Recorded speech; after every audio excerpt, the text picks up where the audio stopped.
بسم اللہ الرحمن الرحیم الحمد للہ رب العالمین والصلاة والسلام علی سید الانبیاء والمرسلین سیدنا و نبینا و مولانا محمد وعلی آلہ و اصحابہ اجمعین، اما بعد۔ محترم علماء کرام، ذمہ داران مدارس اسلامیہ، ارکان مجلس عاملہ رابطہ مدارس اسلامیہ شمالی ہریانہ و ہماچل پردیش،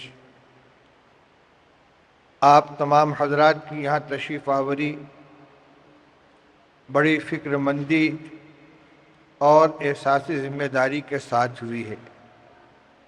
یہ کوئی عام قسم کا جلسہ نہیں ہے، بلکہ شمالی ہریانہ اور ہماچل پردیش کے اہم ترین ذمہ دار حضرات کا اجتماع ہے، جن کے ذمے مدارس کی خدمت بھی ہے، ملت کی رہنمائی بھی ہے، معاشرے میں پھیلی ہوئی خرابیوں کی نشاندہی بھی ہے، اور ان کی اصلاح کے لیے فکر مندی اور ان کی اصلاح کی کوشش بھی ہے۔ آج کا یہ اجلاس، جہاں رابطہ مدارس اسلامیہ شمالی ہریانہ و ہماچل پردیش کے عنوان سے مدارس سے متعلق مسائل کی رہنمائی کرنے کے لیے اور باہمی مشاورت سے آگے کا خاکہ عمل طے کرنے کے لیے منعقد ہوا ہے، وہیں اس کو اصلاح معاشرہ کے بھی عنوان دیا گیا ہے۔ اصلاح معاشرہ یہ مدارس کے بھی اہم فرائض کے اندر شامل ہے۔ یہ بات آپ کے سامنے بار بار آتی رہتی ہے کہ مدرسوں کا کام صرف یہ نہیں ہے کہ جو طلبہ مدرسے میں داخل ہو جائیں، ایک مخصوص نصاب اور نظام کے تحت ان کو تعلیم دے کر تعلیم کا ایک مرحلہ مکمل کر کے ان کو فارغ کر دیا جائے، چاہے وہ حفظ و ناظرہ کی تعلیم ہو، چاہے عالمیت و فاضلیت فاضل کی تعلیم ہو۔ یقیناً مدارس کے قیام کا ایک مقصد ہے، لیکن مدرسوں کی حیثیت اپنے علاقے میں منارہ نور کی ہوتی ہے، جو پورے علاقے میں روشنی بکھیرتا ہے۔ اس کی حیثیت پاور ہاؤس کی ہوتی ہے، جہاں سے کنیکشن قائم کر کے گھروں کے اندر روشنی پہنچائی جاتی ہے۔ اسی لیے میں یہ درخواست کیا کرتا ہوں کہ جس علاقے میں کوئی دینی مدرسہ ہو تو مدرسے والوں کی بھی یہ ذمہ داری ہے کہ صرف مدرسے میں آنے والے بچوں اور بچوں کی تعلیم پر توجہ نہ دیں، بلکہ مدرسے سے آس پاس اور دور دراز تک جتنے مکانات اور ان مکانات کے باشندے مدرسے سے تعلق رکھتے ہیں، ان کی دینی رہنمائی اور ان کی معاشرتی زندگی کے اوپر نگاہ رکھیں۔ دوسری طرف بستی والوں کی بھی یہ ذمہ داری ہے کہ وہ مدرسے سے اپنا تعلق صرف اتنا نہ رکھیں کہ ان کے بچے مدرسے میں پڑھتے ہیں، وہاں سے تعلیم حاصل کرتے ہیں، بلکہ جس طرح ایک پاور ہاؤس سے تار کے ذریعے جب تک مکان کا کنیکشن قائم نہیں کیا جائے گا، چاہے کتنا ہی بڑا پاور ہاؤس ہو، گھر کے اندر روشنی نہیں پہنچے گی۔ اس لیے جس طرح ظاہری روشنی کو اپنے گھر کے اندر پہنچانے کے لیے ضروری ہے کہ وائرنگ کے ذریعے اپنے مکان کا پاور ہاؤس سے اور بجلی گھر سے کنیکشن جوڑا جائے، پھر اس کو چالو کیا جائے۔ کنیکشن بھی جڑ گیا لیکن سوئچ آف ہے تو آپ کی لائٹ نہیں جلے گی، آپ کا پنکھا نہیں چلے گا۔ کنیکشن بھی جوڑنا ہے اور سوئچ آن کر کے رکھنا ہے۔ اسی طرح جس علاقے میں کوئی دینی مدرسہ ہے تو بستی کے لوگوں کو یہ چاہیے اور خود ان کی اپنی دینی ضرورت ہے کہ وہ مدرسے سے صرف اتنا ہی تعلق نہ رکھیں کہ اپنے بچوں کو وہاں بھیج کر مطمئن ہو جائیں، بلکہ اپنے دینی اور دنیاوی معاملات اور مسائل کے اندر اہل مدارس سے مشاورت کریں، ان سے رہنمائی حاصل کریں۔ اسی طریقے سے اصلاح معاشرہ کا کام بھی ہوتا رہے گا۔ مثال کے طور پر کسی کو اپنی بچی کا نکاح کرنا ہے، عموماً یہ ہوتا ہے کہ ایسے موقع پر اپنے خاندان کے بزرگوں کو بلا لیتے ہیں، رشتہ داروں کو جمع کر لیتے ہیں، اپنے داماد کو بلا لیا، سمجھی کو بلا لیا، برادری کے ذمہ داروں کو بلا لیا، ان سے مشورہ کر لیا کیسے نکاح ہوگا، کتنے باراتی آئیں گے، کتنے کی دعوت کی جائے گی، کیا کیا رخصتی پہ دیا جائے گا۔ یہ سب رسم و رواج اور خاندانی جو معمولات تھے ان کے مطابق یہ فیصلے ہو جاتے ہیں۔ لیکن میرے بھائیوں، میرے بزرگوں، ہماری یہ حیثیت حضرت نبی کریم صلی اللہ تعالی علیہ وسلم کے غلام ہونے کی بھی ہے، آپ کے امتی ہونے کی بھی ہے۔ اس لیے جہاں ہم اپنے اہل خاندان سے، اپنے برادری والوں سے، اپنے رشتہ داروں سے مشورے کرتے ہیں، اس سے کہیں زیادہ ضروری ہے کہ اپنے مدرسے کے علماء سے، ذمہ داروں سے، صدر مدرس صاحب سے، ناظم صاحب سے، محتمم صاحب سے، ان سے مشورہ کریں، ان کے پاس جائیں، ان سے عرض کریں کہ حضرت مجھے اپنی بچی کا نکاح کرنا ہے۔ آقا نامدار صلی اللہ علیہ وسلم نے نکاح کرنے کا مسنون طریقہ کیا بتایا ہے، کون سا طریقہ اختیار کیا جائے کہ جس سے اس نکاح میں زیادہ سے زیادہ خیر و برکت آئے، بچی اور بچے دونوں کی زندگی خوشگوار ہو، ان کے تعلقات استوار ہوں، ان میں کسی قسم کی بدمزگی نہ پیدا ہونے پائے، دونوں کی زندگی چین و سکون کے ساتھ گزرے، جس سے ان کے گھر میں پیدا ہونے والے بچے اور بچیاں دینی تعلیم و تربیت کے حامل بنیں اور وہ اپنے ماں باپ کی آنکھوں کا تارا بنے۔ یہ رہنمائی برادری سے نہیں ملے گی، خاندان کے لوگوں سے نہیں ملے گی۔ اس رہنمائی کو حاصل کرنے کے لیے حضرات علماء کرام کی طرف رجوع کرنا ہوگا۔ یہ وہ کنیکشن ہے جو ہمارے مکان کا اس پاور ہاؤس سے جڑے گا۔ اسی طریقے سے میں نے کہا کہ ایک تو کنیکشن ہو، دوسرے سوئچ آن ہو۔ جب بھی کوئی مسئلہ پیش آئے تو اس کا حل تلاش کرنے کے لیے علماء سے رجوع کریں۔ یاد رکھیں، اللہ جل شانہ نے ہمیں جو زندگی گزارنے کا پاکیزہ طریقہ عطا فرمایا ہے، دین اسلام عطا فرمایا ہے، اور جس کو برت کر حضرت نبی کریم صلی اللہ تعالی علیہ وسلم نے عمل کر کے ہمیں دکھلا دیا ہے، اور صحابہ کرام رضی اللہ عنہم نے اس پر عمل کر کے دینی اور دنیاوی کامیابی اور سرخروئی حاصل کی ہے۔ ہمارے سارے مسائل کا اس میں حل موجود ہے، چاہے وہ دنیاوی مسائل ہوں، اخروی مسائل ہوں، شادی بیاہ کا مسئلہ ہو، ہمارے گھر میں پیش آنے والے جھگڑوں اور معاملہ کا مسئلہ ہو، ہر ایک کا مسئلہ شریعت کے اندر موجود ہے، اور ہمیں غیروں کے پاس جانے اور غیروں سے مشورہ کرنے سے پہلے ہماری ایمانی ذمہ داری بنتی ہے کہ اپنے علماء کرام سے رجوع کریں، ان سے مشورہ کریں، ان کی رہنمائی کے اندر ہم اپنے جھگڑوں کو حل کریں، اپنی تقریبات کو منائیں، اپنے مسائل کو حل کریں۔ اس طریقے سے یہ اصلاح معاشرہ کا عمل خود ہم دونوں کے تعاون سے ہو جائے گا۔ ہم اپنے کو پیش کریں علماء کے سامنے، اور وہ پوری نیک نیتی کے ساتھ، پوری ہمدردی کے ساتھ اللہ نے انہیں جو علوم عطا فرمائے ہیں قرآن و سنت کے، ان کے روشنی میں ان کا حل تلاش کریں، اور پھر ہم دیانتداری کے ساتھ اس پر عمل کرنے کی کوشش کریں۔ انشاءاللہ یہ ساری پریشانیاں اس کے ذریعے سے دور ہوں گی۔ کوئی مسئلہ ایسا نہیں ہے جس کا حل تعلیمات اسلام کے اندر موجود نہ ہو۔ اصلاح معاشرہ، بگاڑ کو ختم کرنے کی کوشش اسی لیے ضروری ہو گئی ہے کہ ہم نے ان ہدایات پر عمل کرنا چھوڑ دیا ہے۔ میں تو یہ عرض کرتا ہوں کہ جو چند بنیادی تعلیمات ہیں ان کو ہی اگر اختیار کر لیا جائے تو بہت سے بگاڑ سے نجات مل جائے گی۔ قرآن پاک کی مشہور آیت ہے، اللہ تعالیٰ ارشاد فرماتے ہیں ان الصلاۃ تنہا عن الفحشاء والمنکر، نماز بے حیائیوں سے اور منکرات سے روکتی ہے۔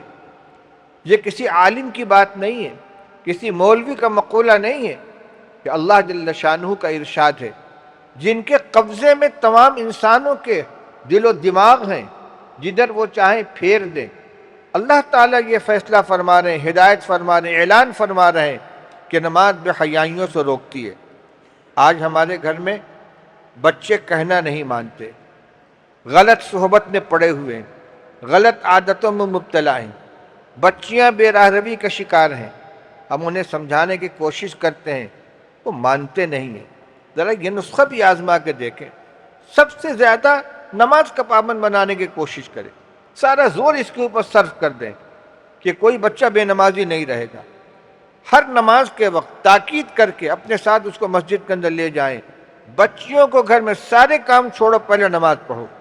100% گھر میں اگر نماز کا مزاج بن گیا، عورتیں بھی نماز پڑھنے لگیں، بچے بھی نماز پڑھنے لگے، چھوٹے بڑے سب نماز پڑھنے لگے، وہ ساری بری عادتیں، قسم کھا کر کہتا ہوں کہ اگر صحیح معنی میں نماز کا اہتمام کیا گیا تو اللہ کا کلام سچا ہے، ان الصلاۃ تنہا عن الفحشاء والمنکر، جتنی بھی حیائیاں ہیں وہ سب چھوٹ جائیں گی۔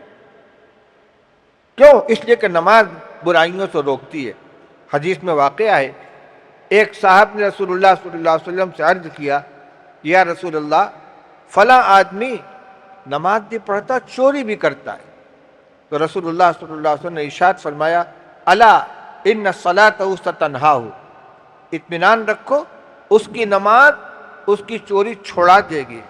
چنانچہ نماز کی پابندی کی برکت سے اس کی چوری کی عادت خود بخود چھوٹ گئی۔ دوسری چیز ہے قرآن پاک کی تلاوت۔ ہمارے اوپر اچھی باتیں اثر کیوں نہیں کرتی؟ ایک کان سے سنتے ہیں، دوسرے کان سے نکال دیتے ہیں۔ ایسا نہیں ہے کہ آج جمعہ کا بیان نہیں ہوتا، جلسے نہیں ہوتے، اکابر و مشائخ نصیحتیں نہیں کرتے، سب کچھ کرتے ہیں، مگر ہمارے دل کے اوپر اثر کیوں نہیں ہوتا؟ اثر اس لیے نہیں ہوتا کہ گناہوں کی کثرت کی وجہ سے دل کے اوپر زنگ لگ گئے ہیں۔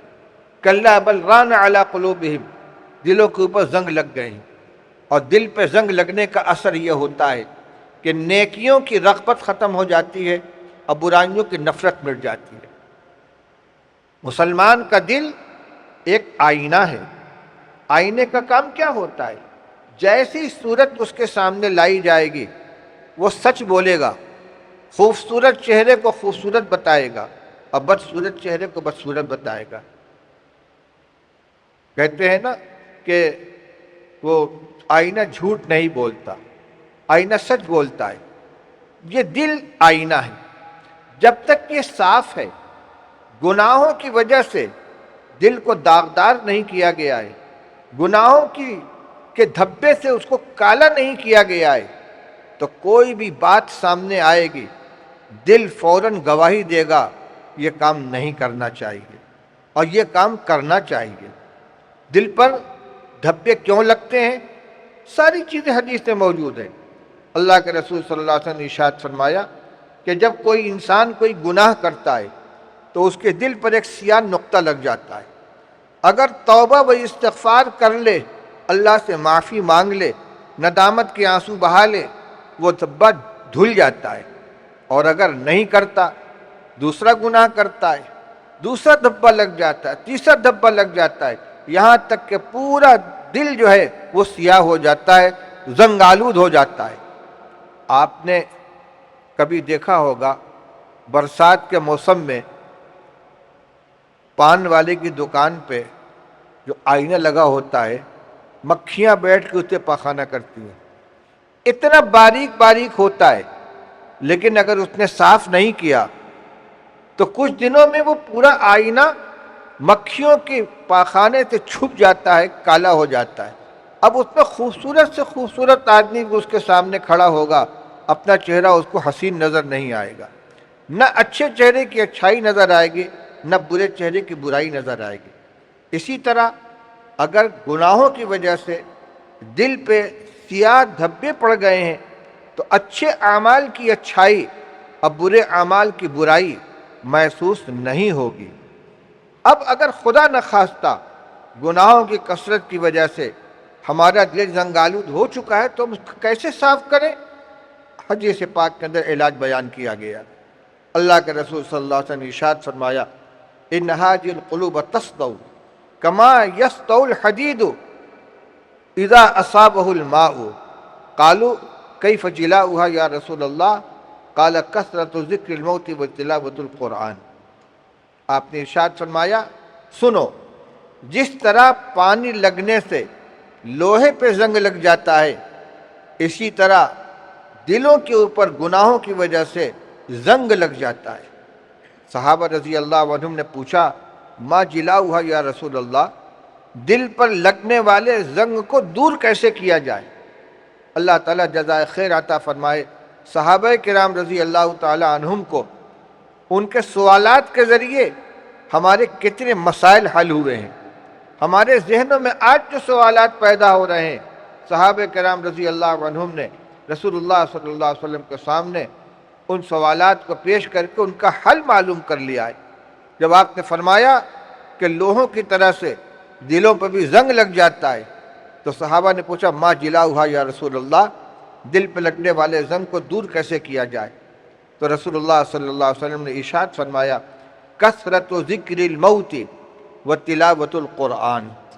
دو کام کرو، ایک تو موت کو زیادہ سے زیادہ یاد کرو، موت کا زیادہ سے زیادہ تذکرہ کرو۔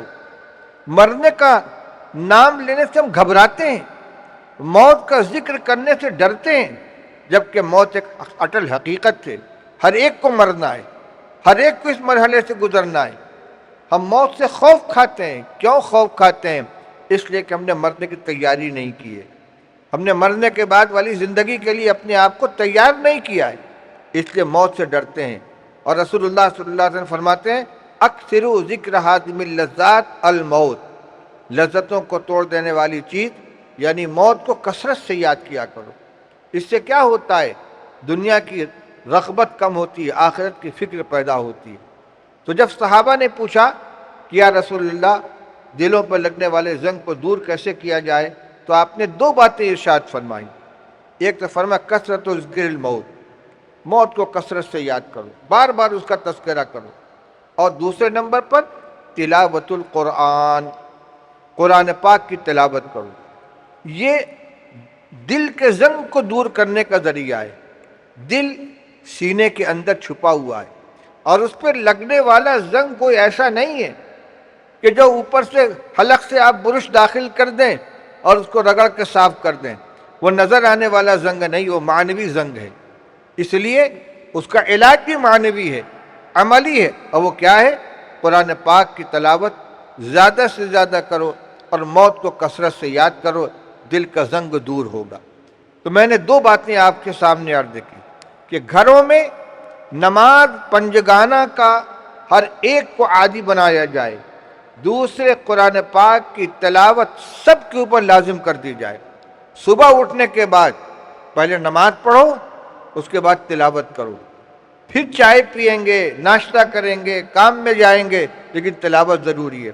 ماحول بدل گیا ہے، ورنہ آج سے 40-50 سال پہلے گھروں میں عام معمول تھا، صبح کو اٹھ کر عورتیں نماز پڑھ کر جہاں نماز بچھا کر بیٹھ جاتی تھی، رحل پر قرآن رکھا ہوا ہے، تلاوت ہو رہی ہے، بچے بغل میں لیٹے ہوئے ہیں، تلاوت کر لینے کے بعد ہی چولہا جلتا تھا، گھر کا کام ہوتا تھا۔ مرد مسجدوں میں تلاوت کرتے، عورتوں میں تلاوت کا زیادہ شوق ہوتا تھا۔ مرد اگر غافل بھی ہیں تو کوئی گھر تلاوت سے خالی نہیں رہتا، تو عورتیں تلاوت کرتی ہیں۔ گھروں میں عام طور سے قرآن پاک کی تعلیم کا نظام بنا ہوا تھا۔ آج مدرسے کھل گئے ہیں، مکاتب قائم ہو گئے، اللہ تعالیٰ ان میں اور ترقی عطا فرمائے۔ پہلے گھروں میں خواتین بچیوں کو قرآن پڑھایا کرتی تھیں، ہر گھر سے صبح سویرے قرآن کی آواز بلند ہو رہی ہے۔ تو قرآن کی تلاوت کا معمول زندگی سے نکلتا جا رہا ہے۔ چھوڑ دیجئے ان لوگوں کو جو غافل ہیں، ہم ذرا اپنے معمول کو دیکھیں۔ علماء ہیں، مدارس کے اساتذہ کرام ہیں، الحمدللہ ہم کسی کے بارے میں یہ بدگمانی نہیں کرتے کہ نماز نہیں پڑھتے ہوں گے۔ اس میں بہت سے ائمہ بھی ہیں نماز پڑھاتے ہیں، مدرسوں کے ذمہ دار ہیں، خود بھی نماز پڑھتے ہیں، بچوں کو بھی جگاتے ہیں، لیکن تلاوت کے سلسلے میں 100% عمل نہیں ہے۔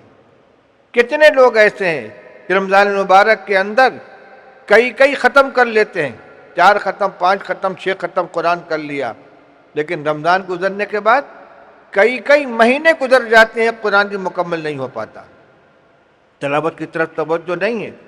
یہ 2 بنیادیں اگر اپنے گھر میں ہم زندہ کر لیں، کوئی بے نمازی نہیں رہے گا اور کوئی تلاوت کیے بغیر صبح نہیں کرے گا، دیکھیے مہینہ 2 مہینہ نہیں گزرے گا، آپ کے زندگی میں سدھار آئے گا، انقلاب پیدا ہو جائے گا۔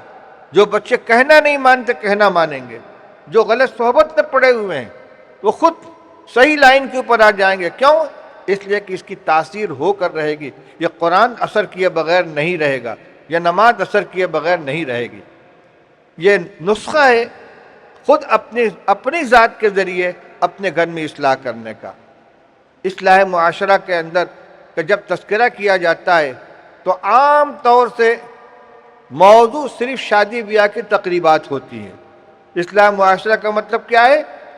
سادگی کے ساتھ شادی کیجئے، جہیز کا لین دین مت کیجئے، رسم و رواج مت منائیے۔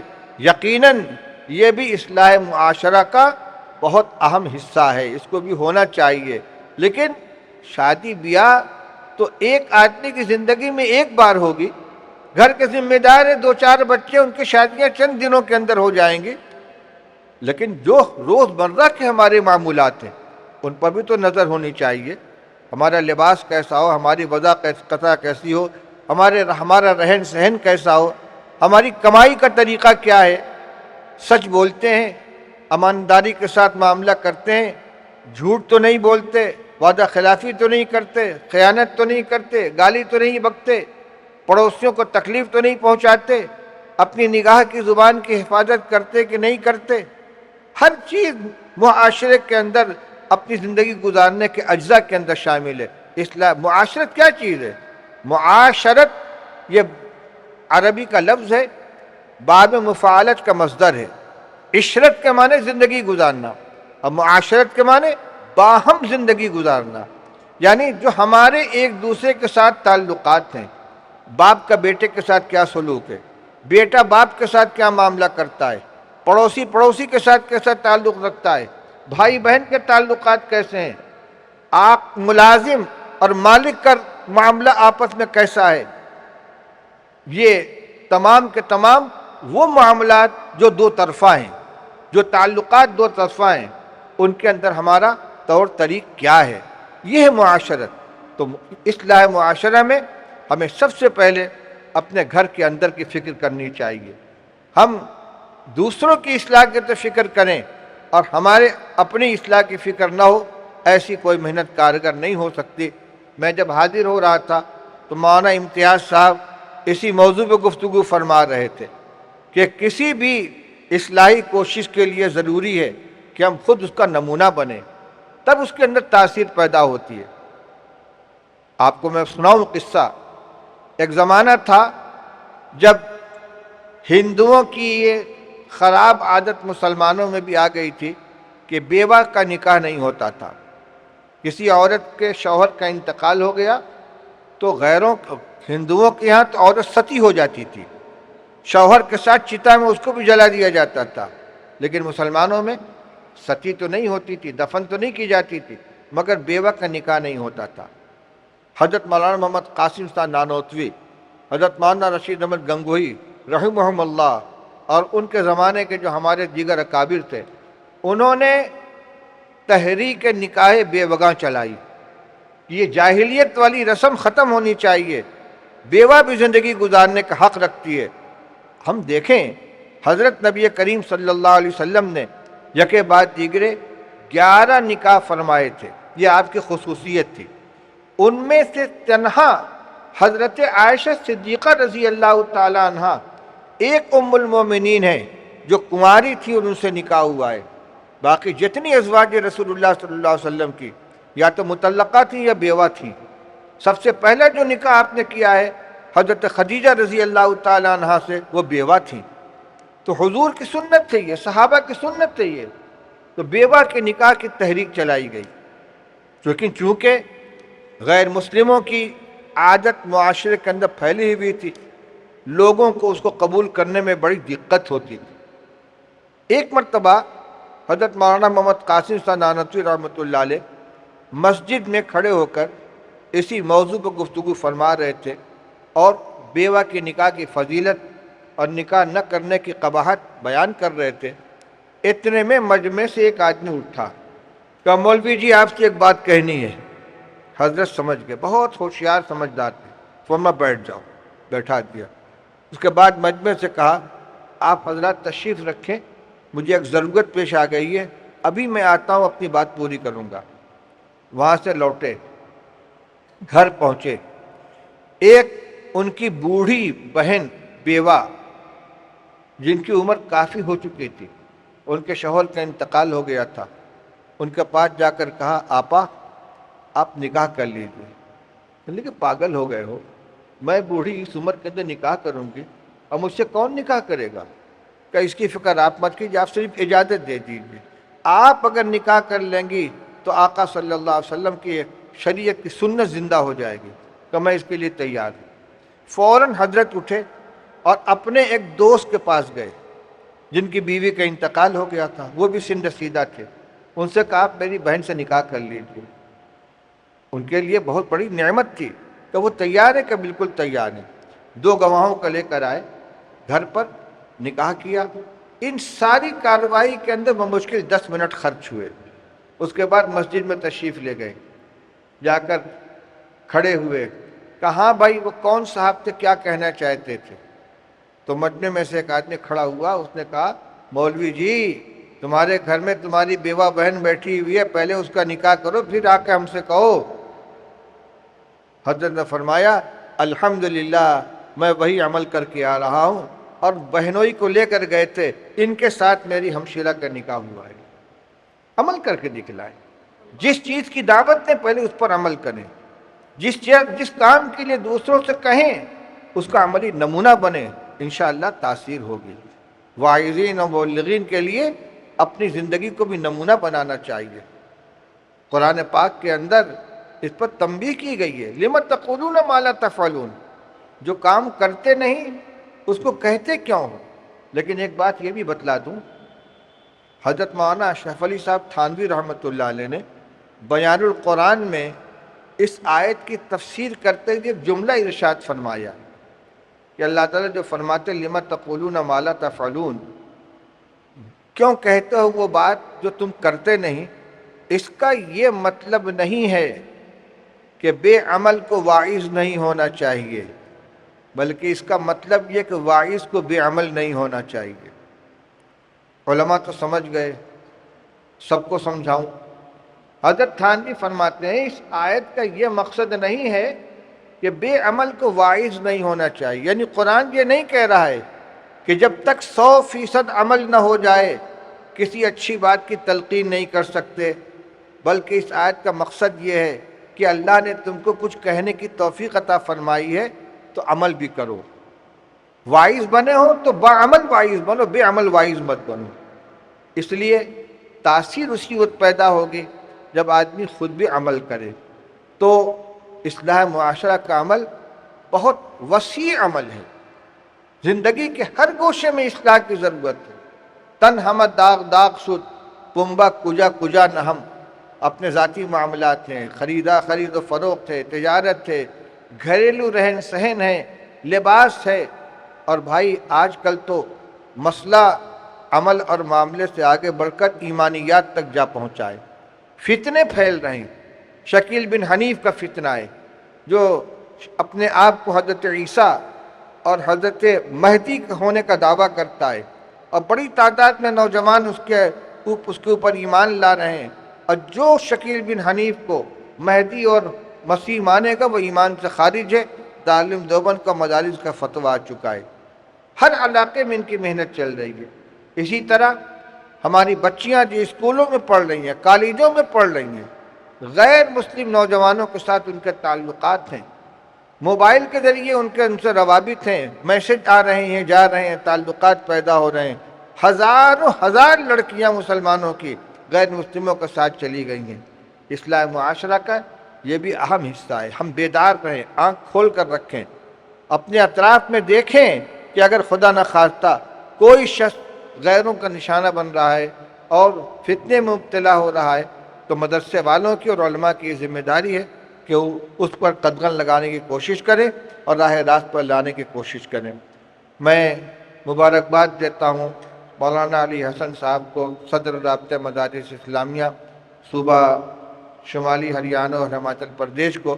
وقتاً فوقتاً یہ آپ حضرات کو جمع کرتے رہتے ہیں مختلف عنوانات سے، آپ کو آپ کی بھی ذمہ داری یاد دلاتے ہیں اور خود اپنی بھی ذمہ داری ادا کراتے ہیں۔ رات کو پہرا دینے والا آواز لگاتا ہے، جاگتے رہیو، سو مت جانا، تو جو گھر میں سوئے رہتے ان کی بھی آنکھ کھل جاتی ہے، اور جب یہ آواز لگتی رہتی ہے تو چور کو گھر میں داخل ہونے کی ہمت نہیں ہوتی۔ تو یہ آواز لگتی رہنی چاہیے، اور جب جاگتے رہیو کی آواز لگے تو جاگنا بھی چاہیے، کہ اگر جگانے والا آواز لگائے لیکن جاگنے والا نہ جگے تو پھر چور کو گھر میں گھسنے کا اور اپنی کارروائی کرنے کا موقع مل جائے گا۔ اللہ تعالی ہم سب کے جمع ہونے کو بہت قبول فرمائے، اس اجتماع کو مفید و کارگر بنائے۔ جو فیصلے یہاں کیے گئے ہیں، جو تجاویز منظور کی گئی ہیں، بڑی عرقریزی کے ساتھ بہت اہم تجاویز ہیں۔ تلکا عشرۃ کاملہ، 10 تجویزیں ہیں جن میں سے زیادہ کا تعلق مدرسے کے اندرونی نظام اور مدارس کی ذمہ داریوں سے ہے، اور کچھ چیزوں کا تعلق عقائد اور اعمال کی درستگی سے، اصلاح معاشرہ سے۔ یہ تجاویز آپ حضرات کے پاس پہنچی ہوں گی، ان کو لے کر یہاں سے جائیں۔ یہ حاصل ہے اجلاس کا، ان کو روح بکار لانے کی، ان پر عمل کرنے کی کوشش کریں۔ اللہ تعالی ہم سب کو عمل کرنے کی توفیق عطا فرمائے۔ وآخر دعوانا الحمدللہ رب العالمین۔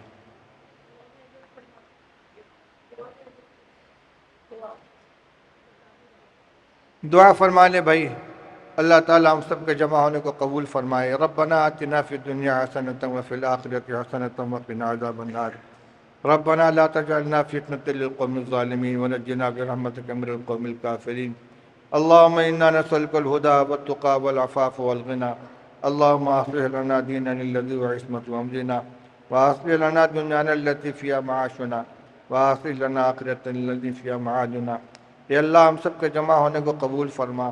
اے اللہ ہمیں ہماری ذمہ داریوں کا احساس عطا فرما۔ اے اللہ ہمارے اعمال کی، ایمان کی، اخلاق کی حفاظت فرما، مدارس دینیہ کی حفاظت فرما، مکاتب دینیہ کی حفاظت فرما۔ دین کے سلسلے میں ہماری جو ذمہ داریاں ہیں ان سے عہدہ برا ہونے کی توفیق عطا فرما۔ اے اللہ ہمارے نوجوانوں کو، بچوں کو، بچیوں کو اے اللہ غیروں کے شکار ہونے سے بچا لے، ان کے ایمان اعمال کی حفاظت فرما۔ اے اللہ اس مجلس میں جو نکاح ہوئے ہیں ان میں بھی خیر و برکت عطا فرما، ان کے آپس کے تعلقات کو استوار فرما، نیک صالح تندرست اولاد عطا فرما، برکت والی روزی عطا فرما، پوری زندگی شریعت و سنت کے مطابق گزارنے کی توفیق عطا فرما۔ جو دین کی باتیں یہاں کہی گئی ہیں ان سب کو ہمیں دل پر لینے کی اور ان پر عمل کرنے کی توفیق عطا فرما۔ ربنا آتنا فی الدنیا حسنۃ وفی الآخرۃ حسنۃ وقنا عذاب النار۔ وصلی اللہ تعالی علی خیر خلق محمد وآلہ وصحبہ اجمعین برحمتک یا ارحم الراحمین۔ السلام علیکم ورحمۃ اللہ وبرکاتہ۔ بھائی سلام میں نے کر لیا، آپ جواب دے دیجئے، مصافحہ کرنے کی کوشش مت کیجیے، مجھے ابھی نکلنا ہے اور وقت زیادہ نہیں ہے۔